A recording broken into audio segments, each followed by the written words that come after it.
Welcome back to my channel. My name is Heather. Thank you so much for stopping by today. Today we are doing the September book club reading month for the Ravished by Romance, the Literary Day Book Club, and the book troop. So there are 3 books that I'm reading this time around. The first one is The Long Game by Elena Armas. And I believe that this is a enemies to lovers type story, close proximity, like one bed maybe type thing. I don't really know going into it, but I just know that there's a lot of animals on the cover. He is a retired soccer player. She is like a agent for soccer, and she gets caught up in this whole scandal that goes viral where she attacks the mascot of the team that her dad owns. She's sent off to North Carolina to take care of like a 9-year-old soccer team. And yeah, I think it's gonna be pretty funny. So far it's been funny. I'm only 26 pages in, and then I fell asleep last night, so I'm not very far into it, but I am very excited about it. And Cameron seems like he is the grumpy person that I need in my life right now, besides my husband, you know? So she seems like she's kind of an airhead, I'm not gonna lie. But he seems like he is the grumpy guy who's just very sarcastic and very dry sense of humor, and I love that.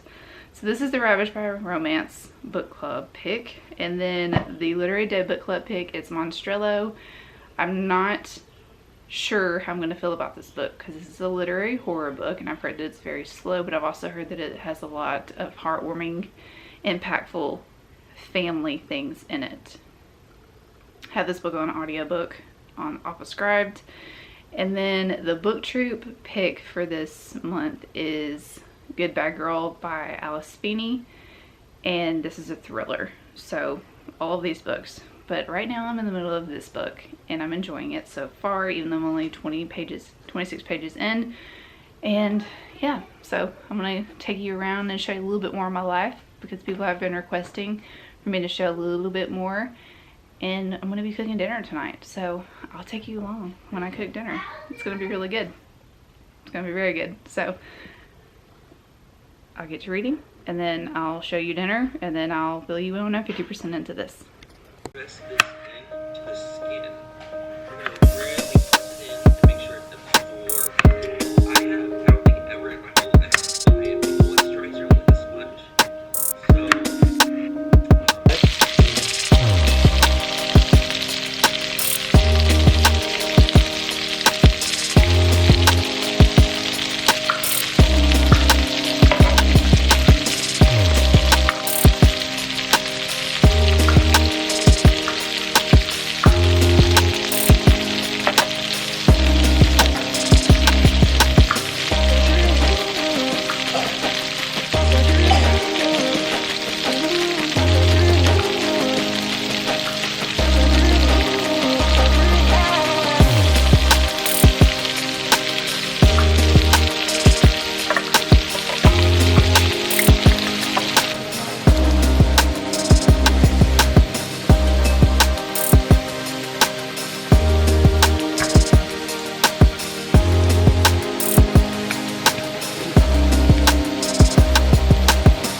quick to judge Adeline. Is that her name? Yeah, Adeline. And I said that she was an airhead. She's not an airhead, and now I feel bad because now I feel bad for her. The more I learn about how her life has been, I feel bad for her in a way. Even though she is very domineering, she's very type A, very type 1. She wants things a specific way, and she expects people to do things a specific way, and if they don't, it irritates her. And then she doesn't want to be attracted to Cameron, but she is attracted to Cameron, and every time they start to have like a really cute scene together, she either runs away or she says something really rude to Cameron, and it just like ruins it, because there's been a lot of scenes in here I'm like, oh yeah, they're finally like, you know, they're finally about to kiss or whatever, and then Adeline just like says something off the wall and rude or disrespectful, and then it just kind of blows the mood. But she's doing it because she's scared to be in a relationship. She's never really been in one except one, but that was arranged basically. And she doesn't know how to deal with her feelings. She's very awkward. She's also going through a lot right now with her dad. The reason that she is where she is right now in, is it South Carolina, North Carolina?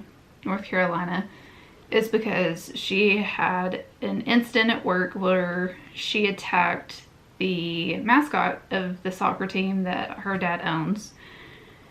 And she is the like journalist for it. But she decided that, well, not decided, but evidently something happened and she attacked him, and then it went viral online, and her dad's like, you can't be around here because you're a liability, so I'm sending you here. So she got sent to North Carolina for an assignment, and the assignment is to be the journalist slash manager for a 9-year-old soccer team of girls. This is a really small town. It's very like country. It's very quirky, and I'm really enjoying the setting. I'm really enjoying all the side characters. I enjoy Cameron, even though he was a bit of a douche at first. I would say this is a good hate to love. I wouldn't say they're strictly enemies. Sort of, kind of. They kind of sabotage each other a lot, but I think it's been a fun read. But the more I get to know Adeline, the more I'm like, or Adeline, the more I'm like, okay, I'm starting to like you. I really like Cameron. I think that he's just that grumpy, doesn't like anybody, doesn't want to be where he is, but he actually like cares for people, you know. Those are my favorite type of characters. You've heard me say this over and over and over again. Anyways, I'm a little over halfway. I'm really enjoying it so far. It's funny. It's very heartwarming. It's also one of those books, it's a slow burn, but I'm not hating it as much as I usually do slow burns, because they do have those scenes together where it's like, oh my god, yes, it's finally happening, and then it doesn't happen. But you're seeing Cameron and Adeline start to really like each other and start to care for each other, and they start to have these like inside jokes, and they're starting to be more comfortable around each other. Something just happened to Adeline where Cameron is taking care of her, and he's in his own way, he's sweet. But yeah, he's learning that he has to like tell her that he's gonna do it, and then he's gonna have to like, he's gonna do it, and then she's gonna have to get over it, because that's just the type of person she is. She's like, I don't want you to do that, but in reality she actually does. So it's really cute. I'm a little over halfway, and I plan on finishing this tonight, but overall it's really cute. Oh yeah, and they're neighbors. They're neighbors, so that's been fun too. And he's the coach of the soccer team that she's managing. I think that's all that I can fill you in on at the moment. Oh, there's goats as well. I love goats. Okay, that's my update. Ended up finishing this. Ow. God, that hurt. Ended up finishing this book not last night. Ended up finishing it 2 days ago, and I gave it 4 stars. This book was really cute. It made me laugh. It made me tear up a little bit, which I don't even know why it made me tear up that much. I think it was because Adeline really just wants to be loved. Like, that's how I felt throughout this entire book, but she's really reluctant to let Cameron in as well because she's never really had anybody before. I mean, she has parents, but her dad is more concerned about the club that he owns, the soccer club that he owns. And her mom has always kind of like hid stuff from her, and you find out what she has hidden from her and why she did it, which, okay, I didn't really understand why I mean, I understood, but like, once you're a kid as an adult, you can tell them those type of things, you know, to make them understand their parent a little bit better, especially if their parent is a tyrant like her dad is. But I did like there was a little twist at the end, and I did like that. And I was very excited for Adeline because she actually has somebody now besides Cameron. She actually has a friend, and that just made me really happy. Cameron in here, he is broody, he's grumpy, he's like, you know, my favorite type of male character. But at the very beginning, he was really, really mean to Adeline, and just because he doesn't like for people to get close to him either. He didn't want to be close. He doesn't want to be where he is. But as they grow closer, their relationship just blooms, and their relationship's really cute. And they have a lot of open communication once they like finally realize this person's not that bad, so I'm gonna let them in, you know? So there was just a lot of really cute scenes like that. And like I said, it's a slow burn. A lot of scenes up until the steamy scenes. A lot of those scenes are like, they grip you and you're like, yes, it's finally happening for them, you know? And then something just happens. It could be a phone ringing or someone knocking on the door, you know? But it takes a little bit for them to get there. But I did like that aspect in this book because you really get to see their relationship blossom, and you really get to see them grow as friends first before they become a couple. And I really enjoyed that. But there was just, it was kind of weird to me that Cameron, not that it was weird that he was attracted to her, but kind of how he went about telling her that he was attracted to her, because he was, it just kind of like, he was like, oh, I don't like her, blah, blah, blah. And then finally he was like, okay, I like her. And I know that people do that in real life too, because they're just like, no, I don't want to be with anybody right now. But then they realize that they really like this person. But it was just kind of, it was done kind of weird. The writing in here sometimes is a little off to me, or was a little off to me. But I can say that the side characters in this book are really good. I really liked all the animals that were included in here. Cameron is a cat dad, which I thought was really cute too. And there's goats, which I love goats. Love me some goats. The little girl group in here was really adorable and funny. And Cameron, they helped soften Cameron up a little bit. And they also helped soften Adeline up a little bit and made her realize too that she doesn't have to be this hard woman boss lady all the time, that she can actually relax a little bit, because she's a little tight. She's strong, like she's wearing a little tight. But all in all, this book wasn't bad. It's just that some of the writing was a little bit weird to me at times. And yeah, it wasn't the perfect romance for me. But I will continue on with this author. I have not read The Spanish Love Deception yet. I've heard so-so things about it. This book is one of those books too that people either like or they don't like. There's not a lot of in between here. When I was looking on Goodreads at this book specifically, there wasn't a lot of 3 stars. There was 4 or 5 stars, but then there were also a lot of 2s and some 1s. So I don't know. I enjoyed it. I thought it was a good book. I thought it was cute. It was what I needed at the time, and I recommend it to you. They're Little League Soccer, Grump Sunshine. Oh no, they're both kind of grumpy. So Grump, headstrong characters, good communication for the most part, cute animals, small town. vibes. Okay, it was pretty good. Which edition did you get? The regular one from the publisher. Oh, okay. The thing looks good. I don't do it. I did the Barnes Noble. Oh. I forgot there were different editions. Isn't there a indigo one? And then I started reading or listening to today while I was working Monstrilio. Okay. Oh man, I just made it worse. Okay, so Monstrilio is about this couple.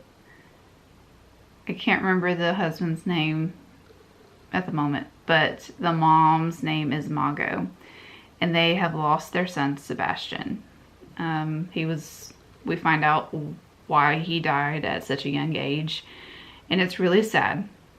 Like, I should have read the content warnings before going into this book. I don't know if you know this, but it's hard for me to read books about children dying so young. It kind of triggers me a little bit, so I was kind of triggered at the beginning of this book and kind of had to take a step back and like breathe a little bit. But once I got over that little thing, it's about grief. It is a horror book. It's a literary horror book. It's written very, very beautifully so far. I'm liking the narrators because there are different narrators in this book. And this woman, this mom, is grieving over her child, and she steals a piece of his lung. And in this book, you're able to feed a body part, and it grows into essentially a monster. And that's what she has done so far. And she did that, and now the lung is growing and it is turning into a monster, but she knows that it's not her son, but she is very protective of it, and she wants it to live, and she wants to help raise it, and she wants to help train it to be a good thing in society. I don't really know. But it is carnivorous, however you say that word. It's a hard word. And it just did something to the family dog. But it's a little odd. And I knew that it was going to be weird going into this book. It's a little odd, and it just kind of caught me off guard. Not that I'm not enjoying it. I wouldn't say I'm enjoying it. I'm intrigued to see where the story goes. I don't know if this story is really like, I enjoyed this story, you know, but I've heard nothing but really good things about it, and everybody that's read it so far has rated it very highly. But I know that there's going to be a lot of grief in this story. I know that there's going to be a lot of weird things that happen in this story, and I just want to see where it goes. So this is going to be my listening while working book, because it's easier to get into that way, if that makes sense. But yeah, so just wanted to fill you in on those books and let you know how I felt. I also got my hair done last night. I like it. It's not as dark, and it's got a little bit of some lighter pieces in it for the fall.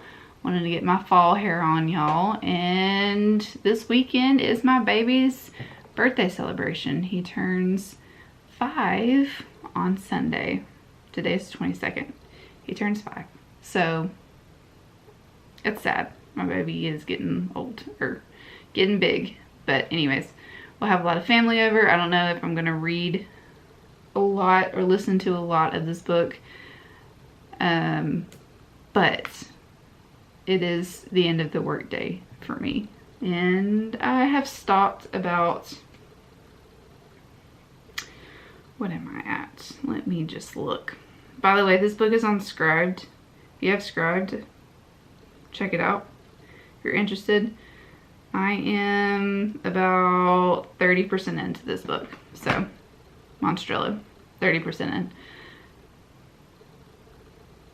Who knows? Who knows? I finished Good Bad Girl by Alice Feeney, and I'm giving it a 3 star. Not that it was a horrible book by any means, but it's not anything new that I've read, honestly. And there were a lot of narrators. There were just a lot of things that were happening that I was like, is it even happening? So this book is about a baby getting stolen. Like at the very beginning, a baby got stolen from a grocery store, and then 20 years later someone dies, and there's an investigation, and all of these women are connected in some way. We're following Edith, we're following Frankie, we're following Patience. Who's the other one? There was Patience, Edith, Frankie. Maybe it's just those three. Anyways, we're following those three, or those women, and somehow they're all connected. Cleo. Cleo is Edith's daughter. Frankie, her daughter, disappeared, and she's wanting to find her. She's been gone for a year. And Edith is at this nursing home. Patience is her like nurse type person that takes care of her. And like I said, a baby disappears at the very beginning. All these women are connected. We're following all these women. It was just a lot. It was a lot, but nothing. There were a lot of questions that I still had by the end of this book, and it was nothing new that I've read before. Like I said before, I honestly really don't have anything to say about this book besides one of the twists at the very end. I was like, oh, that's a good one. I didn't see that one coming. But everything else was very predictable for me. There was a cute dog in there. I enjoyed the dog.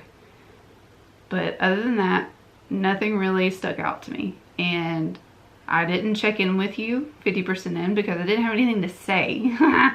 And I don't know, it kind of fell flat for me a little bit.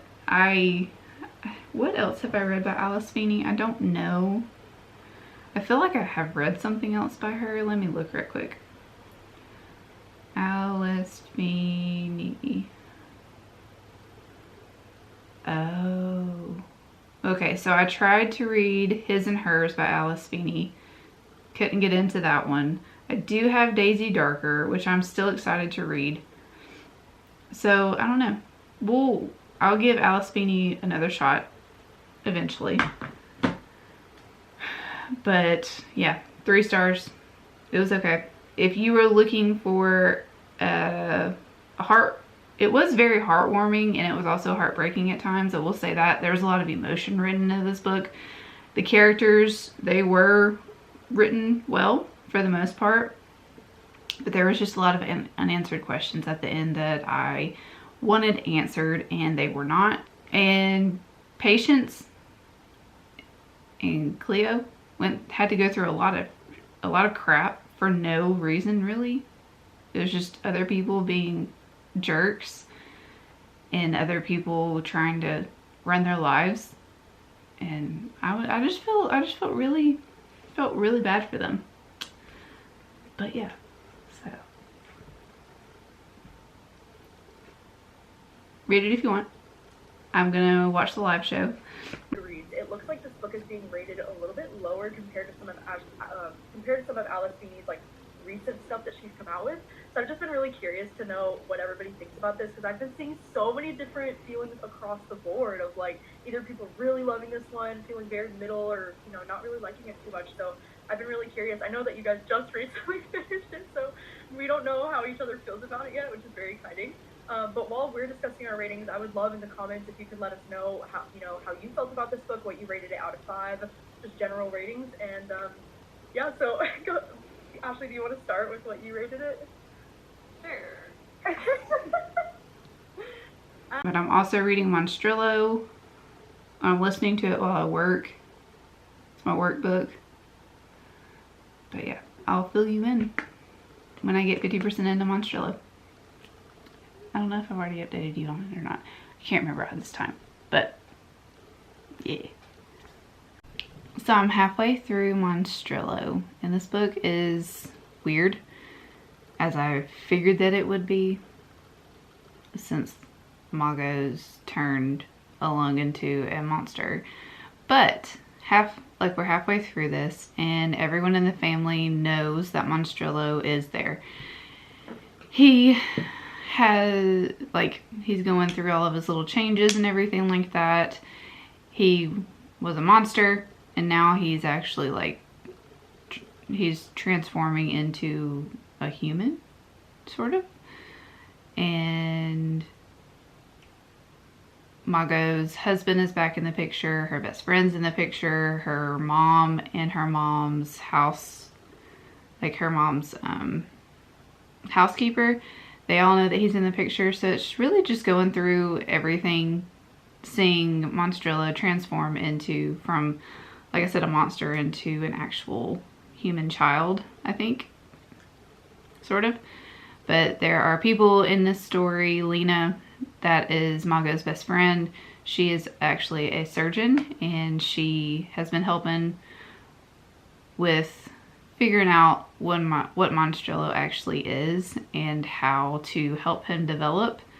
But there are parts in the book where Margot's husband and Lena go behind Margot's back to try to kill Monstrillo, and that puts a really big rift in their family. And this book is just really about grief and doing anything you can to save your child, even if you know it's not right in a way. But it's just, it's all about grief, and it's all about finding happiness again and just going through that part. But it's just very odd. It's one of those books that's really, really weird, and I don't know. I'm just listening to it. It's written very beautifully. There, of course, are scenes about, like, their actual life, and now we're listening to Lena as well, getting her perspective of Monstrillo and just her perspective of life and everything. She's always had a crush on Margot's, but she knows that Margot's doesn't feel the same way, so she's trying to fulfill that part of her, and she just wants to be loved because she was never loved. Margot's is just trying to keep Monstrillo happy and keep him alive and make sure that he has everything that he needs. And then her husband came back, and he is trying to do the same for Monstrillo, but he also can see things that Margot doesn't want to see about Monstrillo and about his development. So there's just a lot of those things. I would say it is horror. I wouldn't say that it is like scary horror or anything like that. It has a lot of body horror in it, obviously, because Monstrillo is a monster that was made from a lung, but it's that. So again, halfway through it. Live show for this is tomorrow. I watched all the other live shows as well. The Long Game, I was one of the people that did not like that book. Or, I'm sorry, I was one of the people that actually liked that book. There was a lot of people that did not like that book. I thought that it was freaking adorable. And then Good Bad Girl, a lot of the same consensus with that too, is what I told you in previous clips. It was just one of those books that didn't have anything new in it, and it was missing a lot of things. Plus, the storyline had gaps in it, and the storyline just, like I said, there was just some things missing. Some of the reveals, you were like, how does that fit into the story? But it wasn't a bad book by any means. It just had me questioning a lot of things, and that was a lot of the things that they talked about in the live show as well. But I'm going to continue with Monstrillo, watch the live show, and then I'll end this vlog after that. But just wanted to fill you in and let you know I'm halfway through. Alright, so I finished Monstrillo. This book overall was written very beautifully. It was very emotional. It was sad. It talked a lot about family. It talked a lot about grief. It talked a lot about sexuality. The representation in this book of LGBTQIA+ characters was on point. It had a lot of representation in here. There were just some things that I found odd about this book. I know that this book was about Monstrilio experimenting with his sexuality, trying to figure out who he was as a person, living as a human, but also having carnivorous, that's a hard word for me to say, but also having, like, I'll say animalistic tendencies as well, because as he grows up, he still likes the taste of human flesh. He still likes the taste of meat that is not cooked. He is having to live as a human because his parents have decided that he was going to grow up like that. Whereas he doesn't fit in with humanity, and he doesn't seem to really want to fit in with humanity, but he's doing it out of the love that he has for his parents and out of the love that he has for everyone that's around him, because they want him to be normal, but he's not normal by any means. So that's really sad.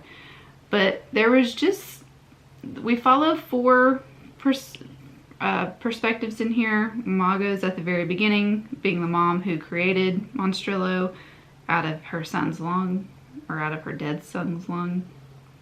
Then we follow Lena, who is Maga's best friend, but she also has feelings for Magos, and she's just trying to, you know, try to help her best friend out and show that she still loves her, even though she doesn't have feelings, like, even though Magos doesn't have feelings for her in that way. And we also follow Joseph, who is Magos' husband, and we see him accept Monstrilio for who Monstrilio is, as a monster, and he is trying to decide, like, should Monstrilio live? Should Monstrilio continue on as a human, as a monster? What should we do? And they all have a really close relationship, and Monstrilio is loved, but there were, like, in some of those chapters, and y'all know I'm not one to shy away from books that have sex scenes and that have, like, detailed sex scenes, but the sex scenes in this book didn't really go with the story for me all that well.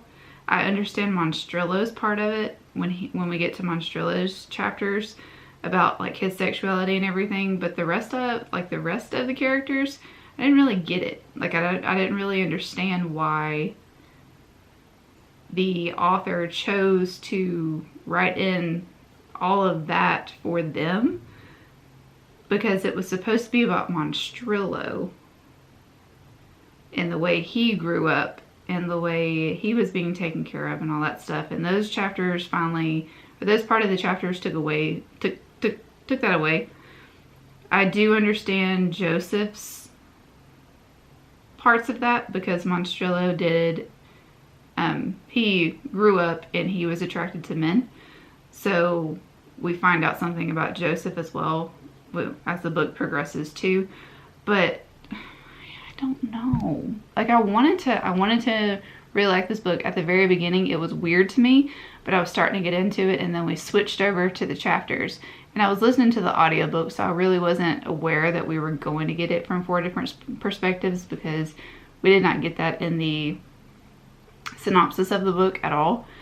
So I was a little bit confused as to why the author chose to do that. I also feel like this book probably could have been a short story, potentially, instead of a full-on length novel.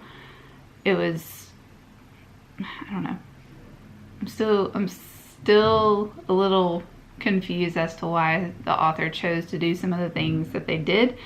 But with that being said, the story was written very beautifully. The whole topics of grief, sexuality, just the overall, a mom will do anything she can to, you know, keep her child, and just the love that was in this book was very well done to me, and I enjoyed that aspect of it. But there was just some things that were in this book that I did not understand fully as to why that they were put in there, and that's why I'm giving it a 2.5. I will read from this author again. I am in the very low consensus of people that did not like this book. This book has very, very high ratings, and it might just be because I usually don't read literary fiction all that much. I don't know why that would have anything to do with it, but maybe that's what it is. I don't know. I'm not really sure, but it was just some of the things that were in this book that I was just like, why? I was confused as to why they were in there. And I think my favorite part of this book was Monstrilio's chapters. So I think if we were just to read it from Maga's point of view and then to read it from Monstrilio's point of view as he got older, I feel like that would have been the better choice. But that's just me. And I'm not a published author or anything like that. So that's just me. I am a consumer.